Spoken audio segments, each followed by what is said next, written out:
नमस्कार, एबीपी गंगा में आपका स्वागत है। मैं हूं रोहित सिंह सावल और आप देख रहे हैं देश प्रदेश का सबसे दमदार शो बात तो चुभेगी। कहते हैं आजमाए को आजमाना सबसे बेहतर होता है और अगर बात वोट की फसल काटने की हो तो फिर सियासतदान पुराने मुद्दों की जड़ में खाद पानी देने में जरा भी देर नहीं करते। मैं बात कर रहा हूं मंडल और कमंडल की सियासत की। ये सिर्फ दो शब्द भर नहीं है, ये 3 दशकों से ज्यादा वक्त से केंद्र में रहे वो मुद्दे हैं जिसके इर्द गिर्द वोटरों का सबसे ज्यादा ध्रुवीकरण हुआ है। मंडल की राजनीति को हवा देने वालों में लालू प्रसाद यादव और नीतीश कुमार ऐसे 2 नेता हैं जो आज भी सियासत में सक्रिय हैं। भले ही लालू यादव की सेहत इस वक्त नासाज हो और मुकदमों के भंवर से वो उबर नहीं रहे, बावजूद इसके ओबीसी कार्ड की राजनीति के दौर में उनकी अपनी अहमियत है। इसलिए समाजवादी पार्टी इस वक्त लालू यादव के साथ मजबूती के साथ खड़ी दिखाई दे रही है। कहा जा रहा है कि जल्द अखिलेश यादव लालू यादव से जातीय जनगणना के मुद्दे पर नई सियासी लड़ाई का गुरुमंत्र ले सकते हैं और नीतीश कुमार और तेजस्वी यादव के साथ मिलकर इसे धार दे सकते हैं। यूपी और बिहार में ही अकेले लोकसभा की 120 सीटें हैं और ये इस वक्त समाजवादी पार्टी की राजनीति के केंद्र बिंदु में है।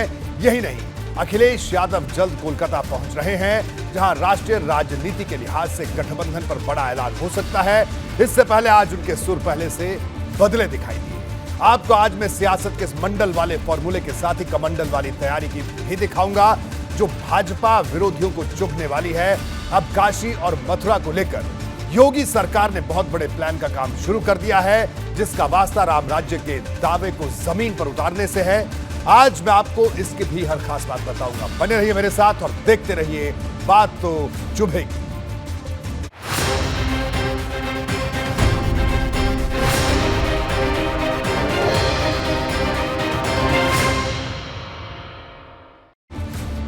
समाजवादी पार्टी सियासत के प्रमुख किरदारों में एक है लालू यादव और अगर समाजवादी पार्टी के सैफई परिवार की बात करें तो अब दोनों के बीच रिश्तेदारी भी है, लेकिन असल वास्ता राजनीति का है। यही वजह है कि डिंपल यादव ने जब आज लालू यादव से मुलाकात की तो कई चर्चाएं गर्म हो गई। ये बात भी सुर्खियों में थी कि अखिलेश यादव भी आज लालू के घर जा सकते हैं। फिलहाल ऐसा नहीं हुआ है, लेकिन लालू के खिलाफ ईडी और सीबीआई की नई कार्रवाई पर अखिलेश यादव ने आज खुलकर बोला। ये मंडल वाली राजनीति में नए दौर का बड़ा इशारा है।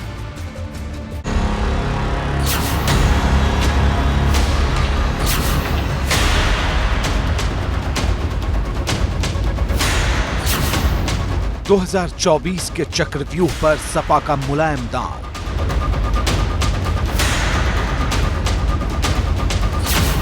अखिलेश की यूपी बिहार वाली तैयारी।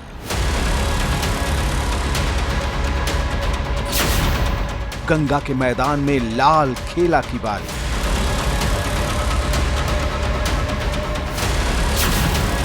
अखिलेश थामेंगे कमान, नीतीश तेजस्वी का प्लान।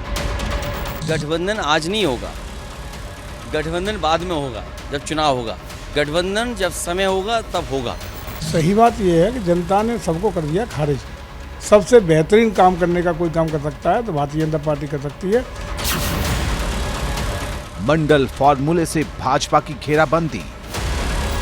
समाजवादी पार्टी इस पक्ष में है और भारतीय जनता पार्टी के लोग भी लोकसभा में रहे होंगे। नेताजी शरद यादव जी, आदरणीय लालू प्रसाद यादव जी, इन सब ने मांग उस समय कांग्रेस की सरकार से की थी कि जाति जनगणना हो। समाजवादी पार्टी इस पक्ष में है कि जाति जनगणना हो और आबादी के हिसाब से हक और सम्मान सबको मिले। भाजपा के हिंदुत्व हुंकार, सपा को आए लालू याद।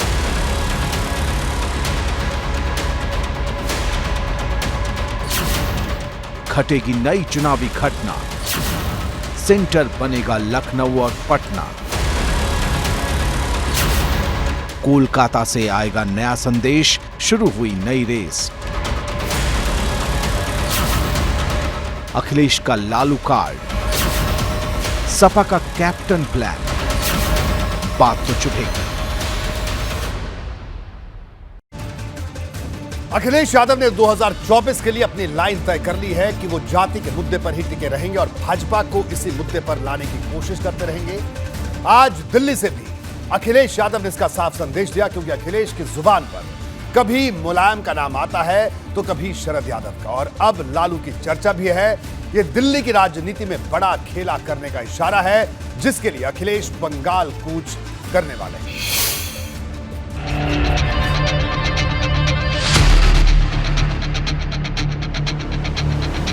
2024 के लिए समाजवादी पार्टी का यूपी वाला रोड मैप कुछ अलग है।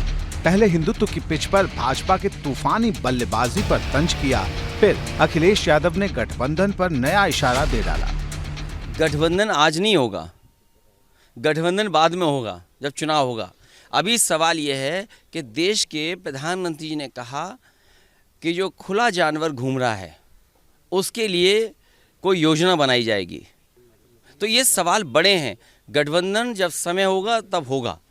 तो ये कोई प्रयास कोई एक दल नहीं कर रहा है, देश के तमाम दल इस प्रयास में हैं कि देश को कैसे बचाया जाए। अखिलेश यादव ने पहले कहा था कि यूपी में अब गठबंधन का एक्सटेंशन नहीं करेंगे, अब कहा है कि चुनाव के वक्त बताएंगे, यानी सस्पेंस बढ़ गया है। इस बीच एक बात आईने की तरह साफ है कि अखिलेश का एजेंडा भाजपा के हिंदुत्व कार्ड के जवाब में जातीय जनगणना वाले ओबीसी कार्ड पर टिके रहने की है, यानी लड़ाई मंडल बनाम कमंडल की होने वाली है। और इसके लिए अखिलेश मुलायम से लेकर शरद यादव तक को याद कर रहे हैं, तो लालू यादव के साथ मजबूती से सपा और समाजवादी परिवार इस वक्त खड़ा दिख रहा है। समाजवादी पार्टी इस पक्ष में है और भारतीय जनता पार्टी के लोग भी लोकसभा में रहे होंगे, नेताजी शरद यादव जी, आदरणीय लालू प्रसाद यादव जी, इन सब ने मांग उस समय कांग्रेस की सरकार से की थी कि जाति जनगणना हो। समाजवादी पार्टी इस पक्ष में है कि जाति जनगणना हो और आबादी के हिसाब से हक और सम्मान सबको मिले। बुधवार को दिल्ली की सीबीआई अदालत में लालू यादव, राबड़ी देवी और उनकी बेटी की नौकरी के बदले जमीन मामले में पेशी थी। इस दौरान तीनों को जमानत मिल गई। खास बात यह रही कि सीबीआई ने इनकी जमानत का अदालत में विरोध नहीं किया। इसके ठीक बाद लालू यादव से मिलने सपा सांसद डिंपल यादव पहुंची। अखिलेश यादव भी लालू यादव से जल्द मिल सकते हैं। उन्होंने राजद के राष्ट्रीय अध्यक्ष लालू यादव को जमानत मिलने का स्वागत किया। मुझे खुशी है इस बात की कि जहां कोर्ट ने आज उन्हें राहत दी, भविष्य में वो उन्हें न्याय मिलेगा। देखिए, ईडी, सीबीआई, इनकम टैक्स, और अगर आप 2014 के बाद से देखेंगे कि किस किस के ऊपर ईडी, सीबीआई, इनकम टैक्स के छापे पड़े हैं, तो आपको खुद महसूस हो जाएगा कि देश के अंदर जनता क्या जानती है। अखिलेश ने ओबीसी मुद्दे पर सीएम योगी पर भी तीखा हमला बोला। योगी जी ने एक शूद्र अपने साथ रखा हुआ है, इसीलिए भाजपा भी पलटवार में पीछे नहीं रही। बौखलाहट में और वजूद खत्म होने का, इनका वजूद खतरे में, वजूद खत्म होने की संभावना पैदा हो गई हैं। इसलिए छटपटाहट में ये सब उल्टी सीधी बातें, ये करेंगे वो करेंगे। हमारे पार्टी के पास में न नेताओं की कमी है, न कार्यकर्ताओं की कमी है, और न जनता के विश्वास की कोई कमी है। अब सबकी नजर इस बात पर है कि आखिर चुनाव के वक्त सस्पेंस वाली सियासत को नई धार देने में जुटे अखिलेश मंडल बनाम कमंडल की जंग को कहां तक ले जाएंगे। दिल्ली से अविनाश तिवारी के साथ ब्यूरो रिपोर्ट, एबीपी गंगा। आज दिल्ली से सियासत में नए संकेत पैदा करने वाली तस्वीर आई। ईडी और सीबीआई की छापेमारी को लेकर विपक्षी दलों का प्रदर्शन हुआ। कांग्रेस की अगुवाई में हुए इस प्रदर्शन में समाजवादी पार्टी के सांसद एसटी हसन के साथ साथ रामगोपाल यादव भी शामिल हुए। इसके बाद जब अखिलेश यादव दिल्ली पहुंचे तो उन्होंने गठबंधन के मुद्दे पर अलग सुर में बात की। यूपी में कांग्रेस से कन्नी काटने वाली अखिलेश दिल्ली में खामोश दिखे। अब चर्चा है कि कांग्रेस को लेकर सपा ने गठबंधन के दरवाजे पूरी तरह से बंद नहीं किए।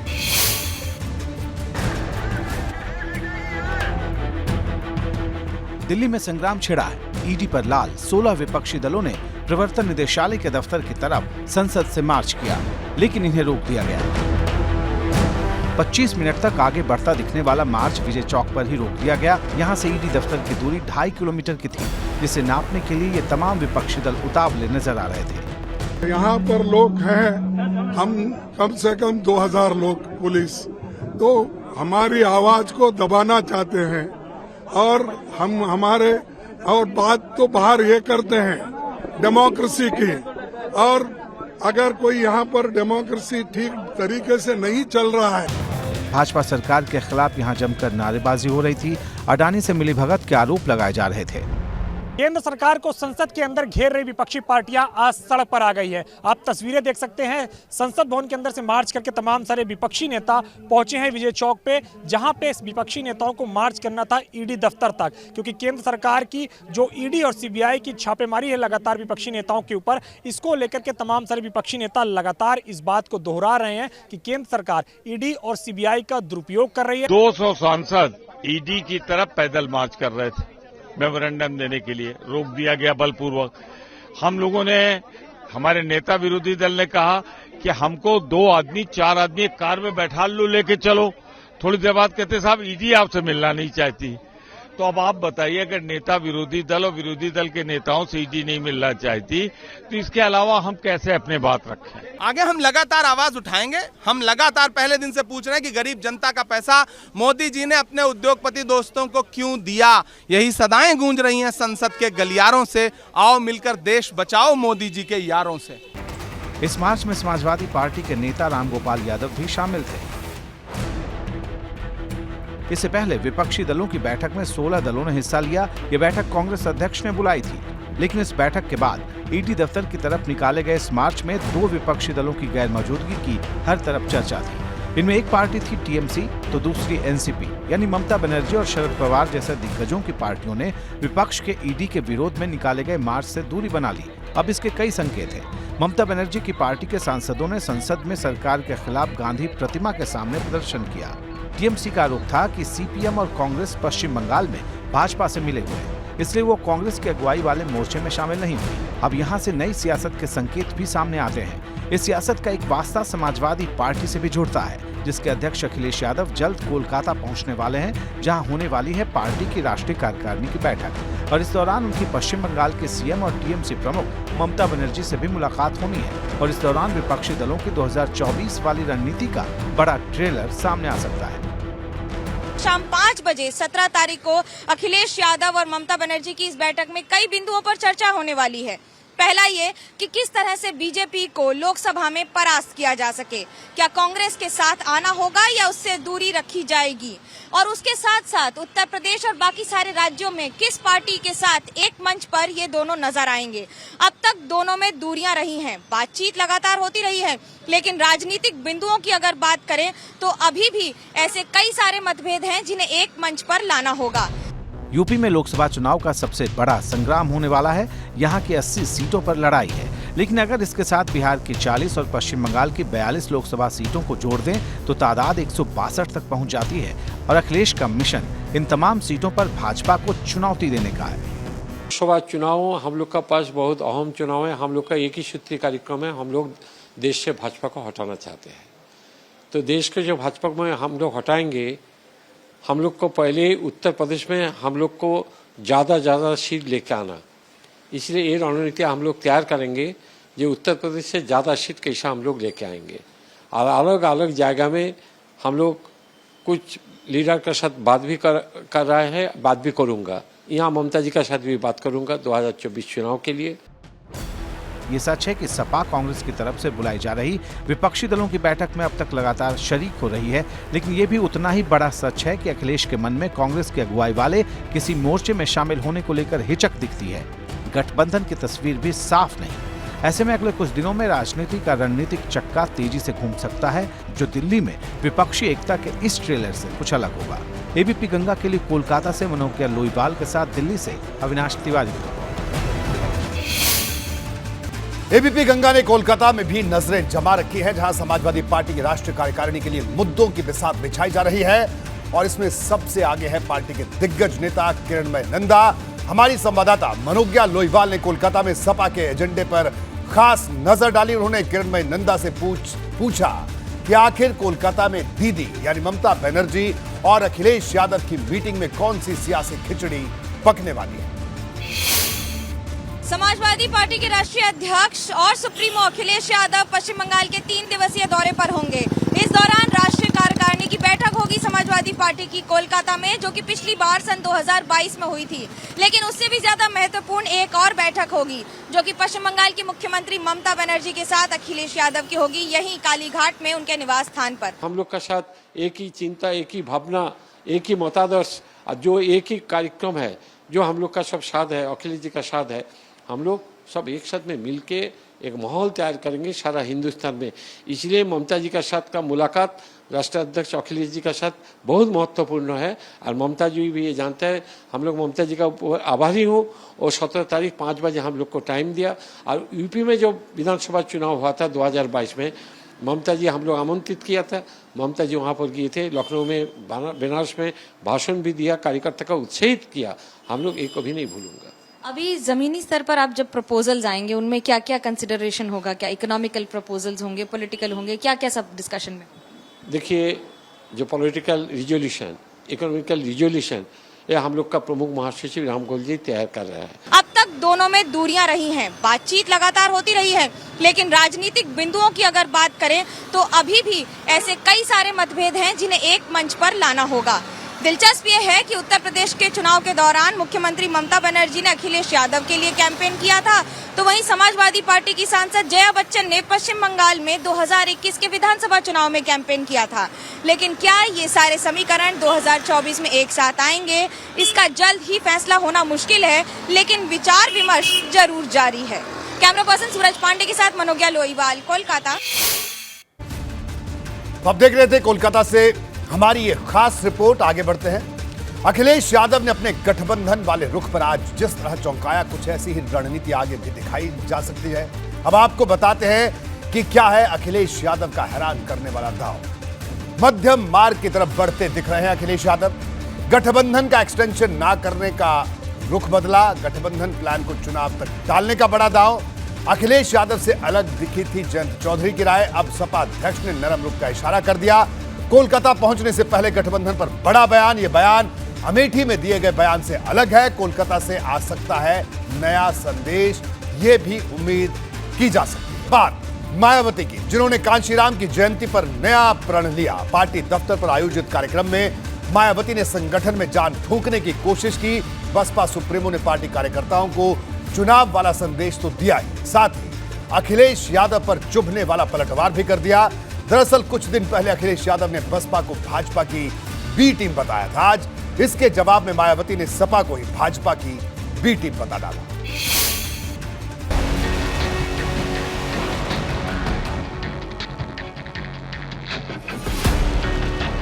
चुनाव नया है तो बसपा का जोश भी नया है। पार्टी के संस्थापक कांशीराम की जयंती पर लखनऊ में लंबे दिनों बाद बसपा की तरफ से कार्यक्रम का आयोजन हुआ। वंचित, शोषित और बहुजन समाज को राजनीतिक शक्ति के रूप में खड़ा करने वाले बाबा साहब को भी नमन किया गया। ऐलान किया गया कि लोकसभा चुनाव में बसपा फिर एक बार पुराना कमाल दिखाएगी।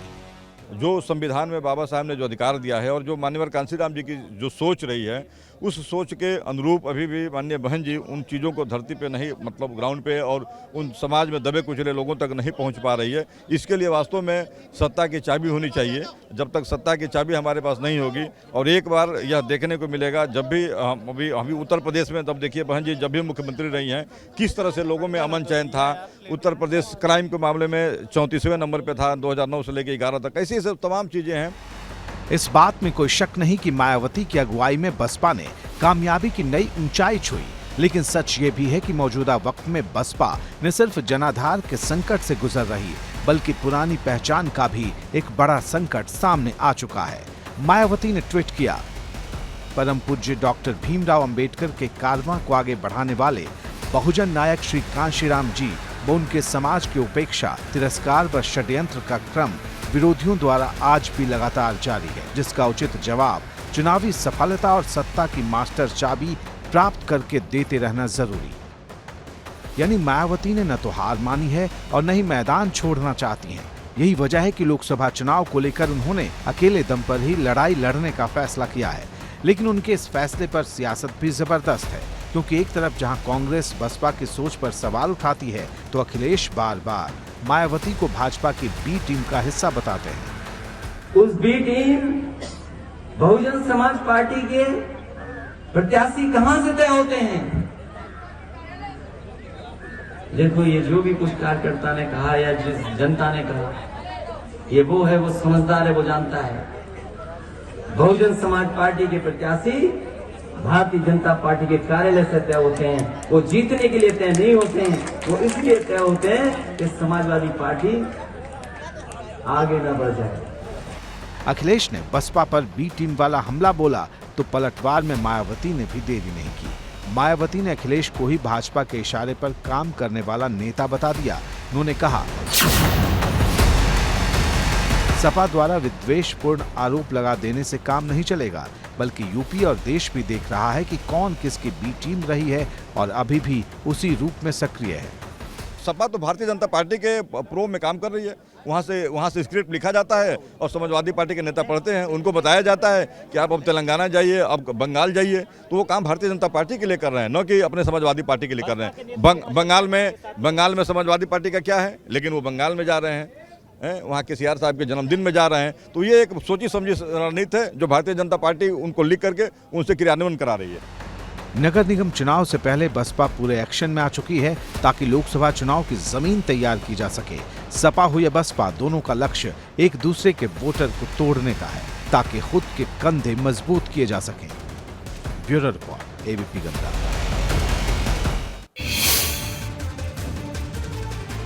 मायावती सार्वजनिक कार्यक्रमों में कम ही नजर आती हैं, लेकिन आज मौका खास था। दिन कांशीराम जयंती का था। इस मौके पर उन्होंने पार्टी के संस्थापक को नमन करने के साथ ही जो भी कहा उसका भी सियासी संदेश है। जी हां, क्या है वो सियासी संदेश, जरा इसको समझिए। मायावती का बहुजन संकल्प, हमने कांशीराम जी के सपनों को पूरा करने का काम किया, ये बात मायावती ने कही। दिन रात कड़ी मेहनत से मिशन का काम करना ही असली श्रद्धांजलि, ये बात उन्होंने कही। गौर कीजिएगा, बसपा कैडर को सीधा संदेश कि वोट से ही आएगा बदलाव, आगे बढ़ने के लिए लगातार संघर्ष जरूरी।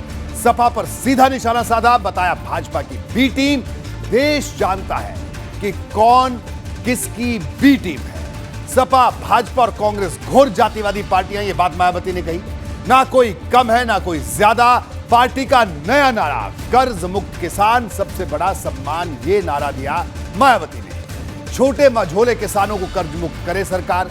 किसान सम्मान निधि की जगह कर्ज का बोझ हटाए। आमदनी दोगुनी नहीं की, सिर्फ सम्मान निधि का ढिंडोरा पीटा, ये बात मायावती ने कही आज के अपने खास संबोधन। भाजपा ने एक बार फिर मुस्लिम वोटरों को लेकर मोर्चाबंदी तेज कर दी है। इस बार भाजपा की कोशिश सूफियाना पैगाम देने की है और माना जा रहा है कि 24 के चुनाव भाजपा का ये प्लान बड़ा बदलाव ला सकता है। आज से पार्टी ने सूफी संवाद कार्यक्रम की शुरुआत की, जो लोकसभा चुनाव तक जारी रहेगा। इस अभियान के जरिए भाजपा की नजर मुस्लिम बाहुल्य सीटों पर है, जिसमें पश्चिमी यूपी की कई लोकसभा सीटें आती हैं। ये ऐसी सीटें हैं जहां भाजपा को 2019 में हार मिली।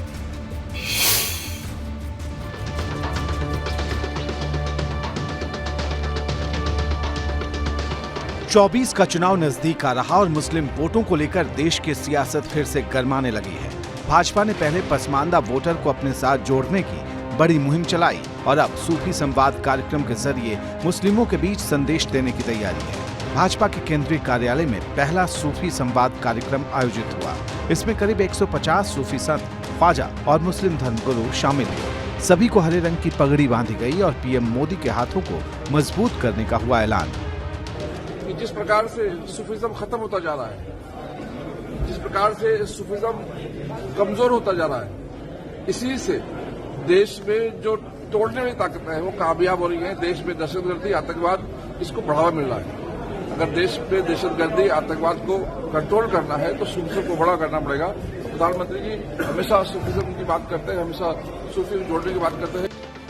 भाजपा ने जिस सूफी संवाद महाअभियान का आगाज किया है, उसकी तस्वीर देश भर में दिखाई देने वाली है। दरअसल भाजपा ने मुस्लिम वोटरों को साथ जोड़ने के लिए 150 गैर राजनीतिक लोगों की एक टीम तैयार की है। ये टीम मोदी सरकार के उन कामों को लोगों तक पहुंचाएगी जो खासकर मुस्लिमों के लिए किए गए हैं। अभी से लेकर लोकसभा चुनाव आने तक ये कार्यक्रम देश भर में चलता रहने वाला है और साल के अंत तक जब एक बड़ा कार्यक्रम होगा तो उसमें प्रधानमंत्री नरेंद्र मोदी खुद भी शामिल होंगे।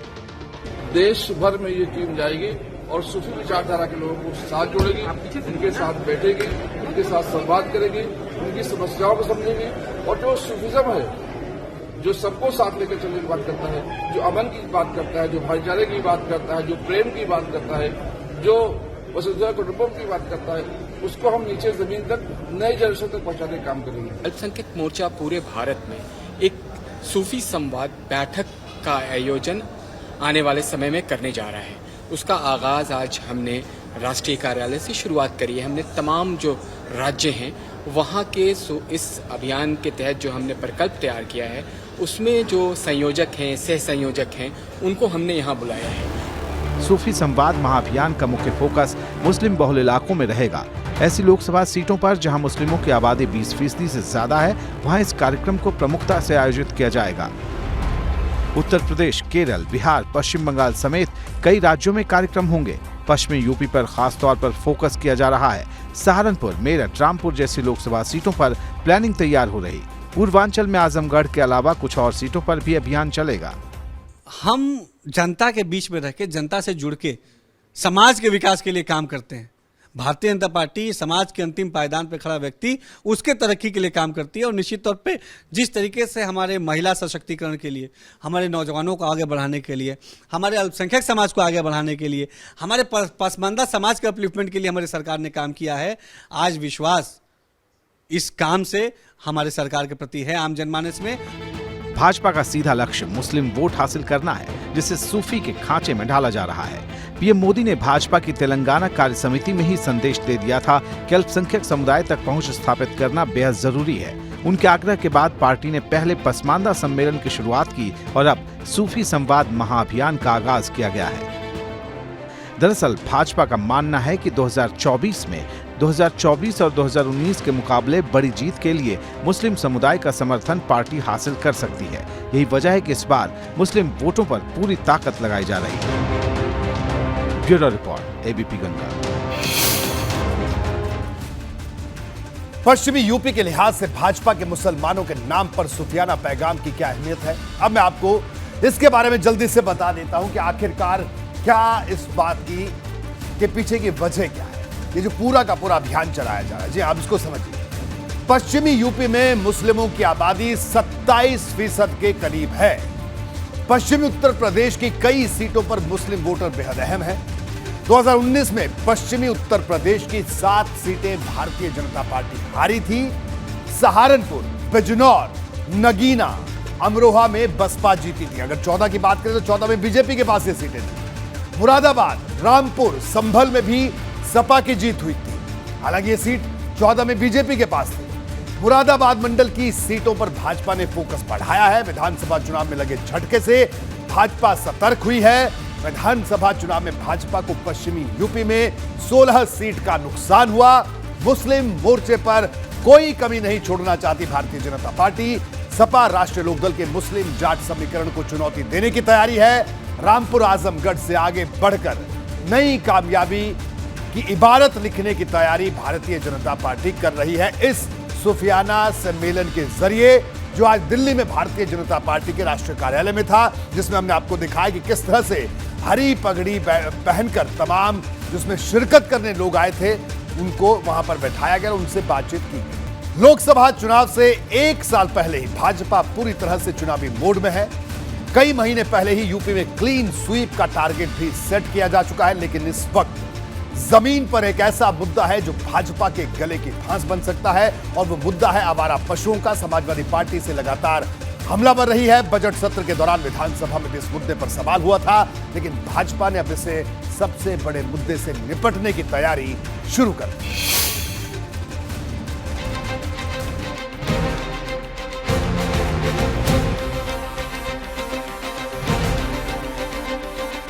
चुनावी मौसम फिर लौटने वाला है और अखिलेश के तेवर फिर से पुराने हो चले हैं। अखिलेश ने विधानसभा चुनाव के दौरान सांड का मुद्दा उठाया था और लोकसभा चुनाव से पहले एक बार फिर सपा की साइकिल उसी दिशा में दौड़ती हुई नजर आ रही। सपा का ट्विटर हैंडल हो या फिर अखिलेश की सोशल मीडिया पोस्ट, अक्सर ही दोनों ही जगहों पर सांड से जुड़ी खबरें लगातार प्रमुखता से नजर आती हैं।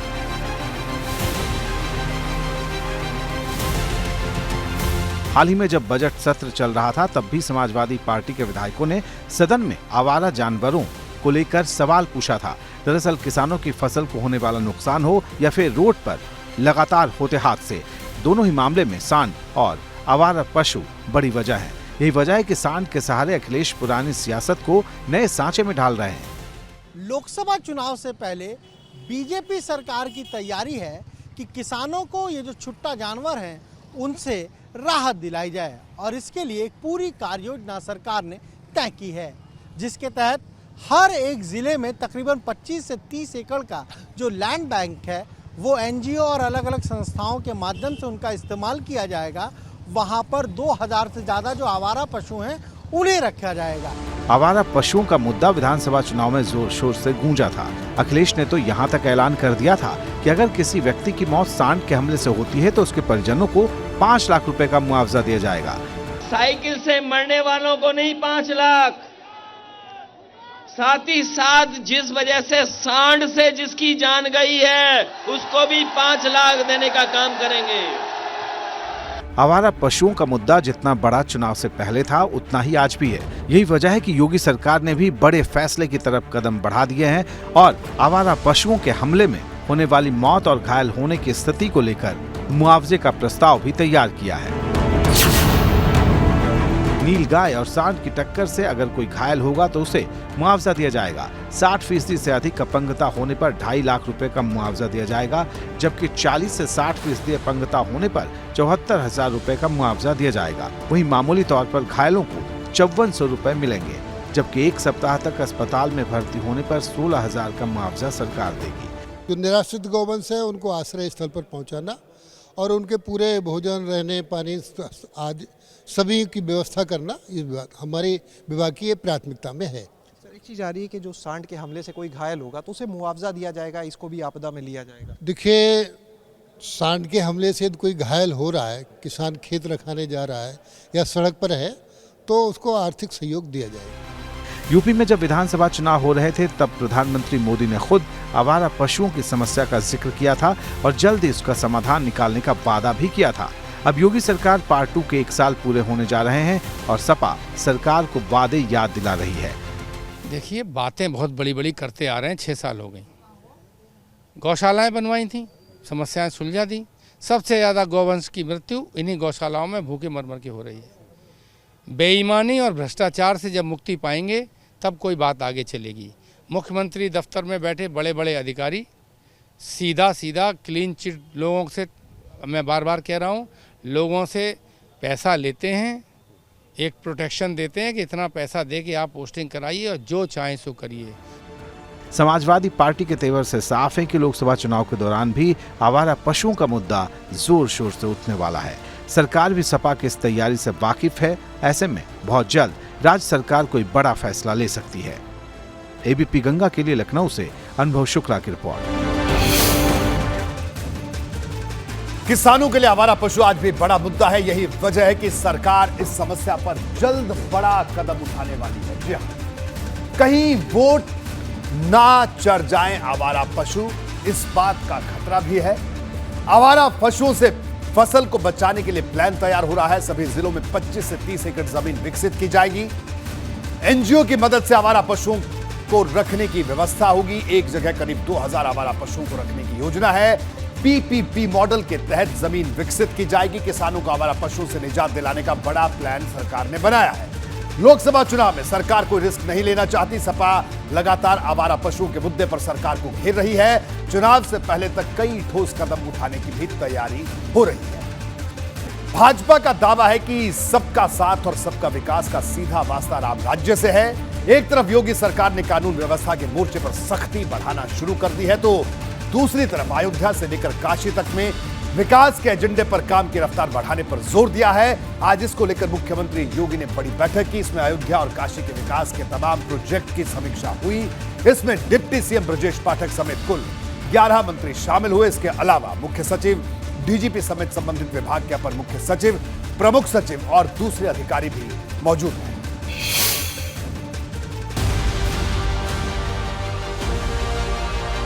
काशी के लोगों के लिए इस बार की नवरात्रि खास होने वाली है और इसकी वजह है प्रधानमंत्री नरेंद्र मोदी का अपने संसदीय क्षेत्र का दौरा। पीएम मोदी न सिर्फ काशी के दौरे पर रहने वाले हैं बल्कि बनारस को 2000 करोड़ की लागत से तैयार होने वाले रोपवे की सौगात भी देंगे। 24 मार्च को पीएम मोदी काशी की जनता को ये तोहफा देंगे। ये देश का पहला अर्बन ट्रांसपोर्ट रोपवे होगा। इसके अलावा पीएम मोदी सिगरा स्टेडियम के फेज 2 और फेज 3 के भी निर्माण कार्य की आधारशिला रखेंगे। काशी में पीएम मोदी जनसभा को भी संबोधित कर सकते हैं। दिल्ली हो या लखनऊ, सबके एजेंडे में काशी और अयोध्या का विकास इस वक्त सबसे ऊपर है। यही वजह है कि जब सीएम योगी की अध्यक्षता में उच्च स्तरीय बैठक हुई तो अयोध्या और काशी के विकास की चर्चा विशेष रूप से की गई। अयोध्या और काशी जो है अभी चूंकि पर्व आ रहे हैं और तीज त्यौहार के कारण बड़ी संख्या में लोग वहां आएंगे, उनको आने जाने में कोई दिक्कत न हो, ट्रैफिक की दिक्कत न हो, हेल्थ सर्विसेज बेहतर हो, निर्माण कार्य जो चल रहे हैं उनको समय से हम पूरा करें, गुणवत्ता के साथ पूरा करें।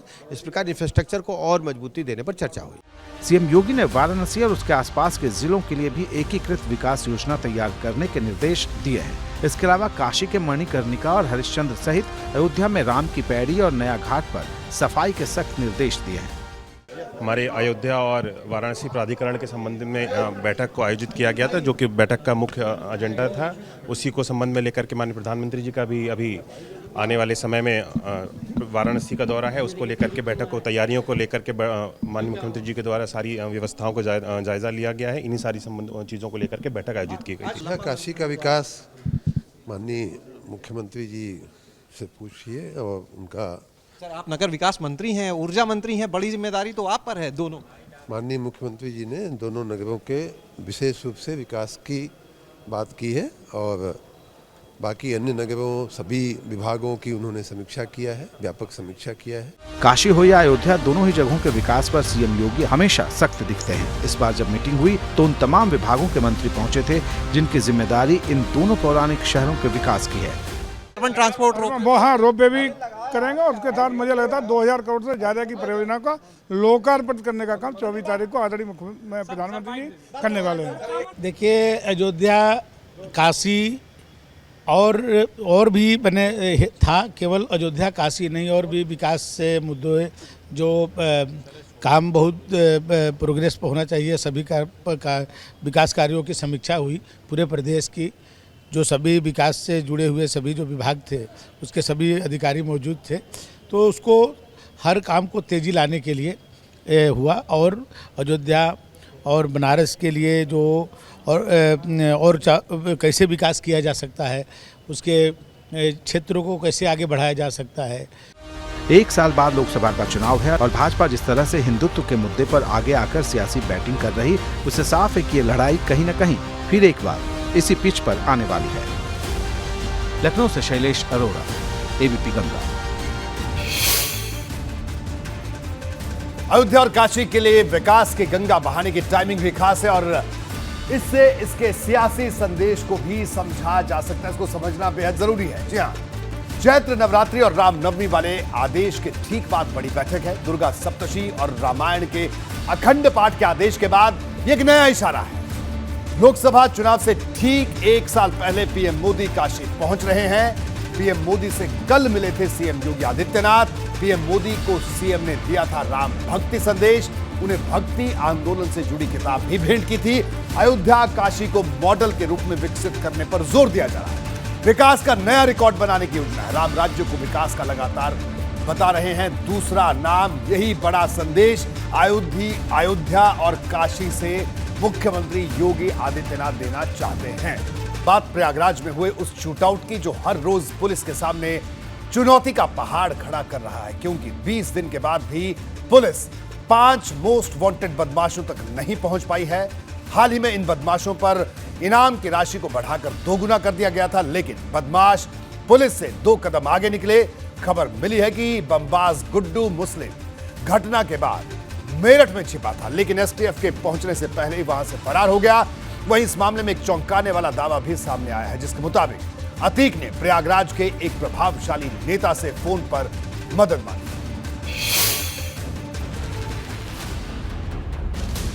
प्रयागराज की सड़क को बम से धुआं करने वाले ये बदमाश कहां फरार हो गए, इसका पता यूपी की पुलिस 20 दिन बाद भी लगा नहीं पाई है। न तो अतीक का बेटा असद कहीं दिखाई दे रहा और न ही बमबाज गुड्डू मुस्लिम पुलिस की पकड़ में आ रहा।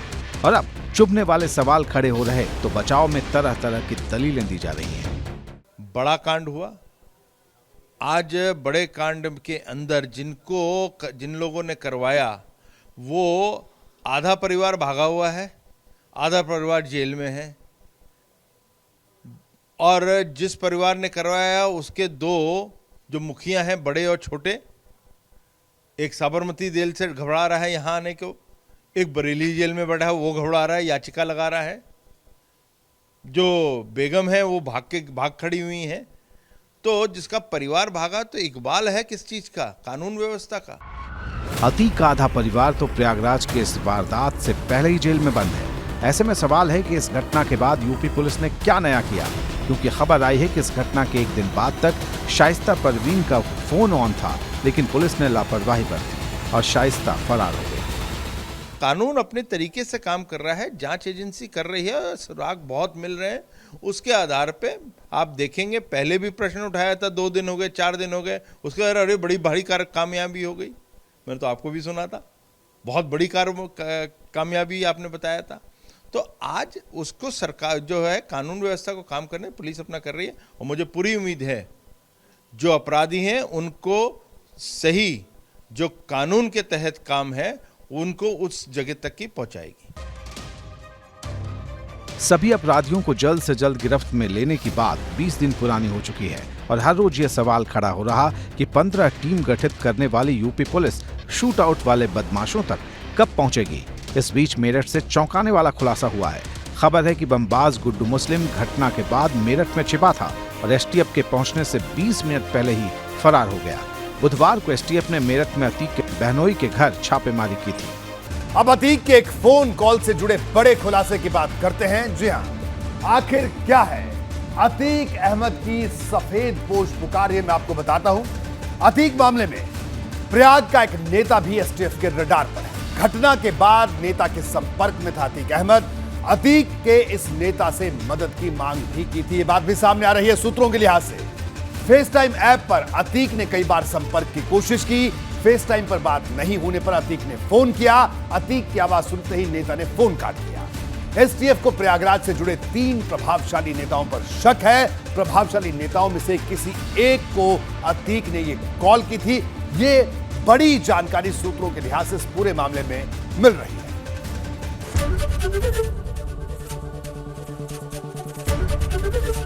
एबीपी गंगा, खबर आपकी, जुबान आपकी।